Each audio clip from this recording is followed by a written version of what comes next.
አንዳንዱ የአይንና ሕክምና ተብሎ አዋቂ ቤት ይሄዳል። እሱ የእስልምና መስመር አይደል። ለልጆቹ የሆነ ነገር ያንጠለጥላል። እንዲህ አይነት እስልምና የለም።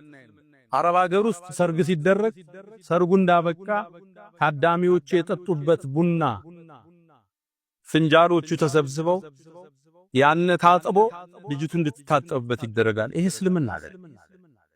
አይንናስ ምን ልከላከለው በቁርአን በሐዲስ በዚክሮች ሱረቱል በቀራ የሚቀራበት ቤት ሸይጣን አይገባም ተብሎ ቤትህን ጠብቅ። ስትተኛ ማታ ከፍተኛ ድምፁን ዝግ አድርግ። ቴሌቪዥኑ ምን ይሰራል? አሁን እየተጠቀምክበት አይደለም። ሞባይል ላይ ያለው ቴሌቪዥኑ የግድግዳ ማሳመሪያ ነው። እስ የሚል ቁርአን ከፍተህበት ተኛ። ሙሉ ሌሊት ይቅራ ቤት ቀለይም ክፈተው። ጠዋት ላይ አዝካር ሰባህ ክፈተው። ልጆች ትምህርት ቤት እስኪሄዱ ያዳምጡ። ቤትህን በቁርአን እጀብ በዚክር እጀብ። ያኔ ሸይጣን አንተ ቤት አይገባ።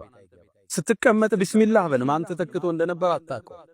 አልጋችሁን አራግፋችሁ ቢስሚላህ ብላችሁ ተኙ ተብለ በየቦታው የሚሰገድበት ዚክር ያለበት ቤት ሸይጣን አይገባም። አይንና ሳያጠቃ እንጂ ብዙ ሰው ሚዲያ ይወጣል በአላህ ጥበቃ ውስጥ ስለሚኖር ነው። ነብዩና አለይሂ ሰላቱ ወሰላም ቁረይሾቹ እኮ ይሄን ዳዕዋ ለመስበር በአይን ሊያስወጓቸው እኮ ጥረዋል።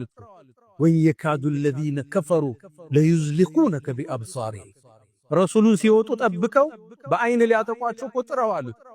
ቁርአን ጠቅሶታል ይልታል። ግን በአላህ ጥበቃ ነው። በአላህ ከለላ ውስጥ ነበር ነብዩ አለይሂ ሰላቱ ወሰላም።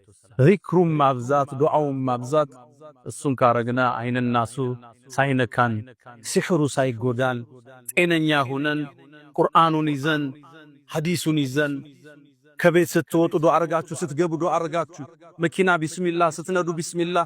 ነብዩ አለይሂ ሰላቱ ወሰላም ከቤት ሲወጡ ትላለች ኡሙ ሰለማ ወደ ሰማይ ይመለከቱና ቢስሚላህ በአላህ ስም ተወከልቱ ዐለላህ በሱም ተደገፍ ወላ ሐውለ ወላ ቁወተ ኢላ ቢላህ ከሱ ኃይልም ብልሃትም የለም ይሉ ነበር።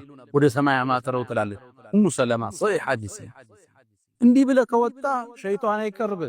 ለሌላኛው ሸይጣን ተወው በአላህ ጥበቃ ስር ነው ይለዋል።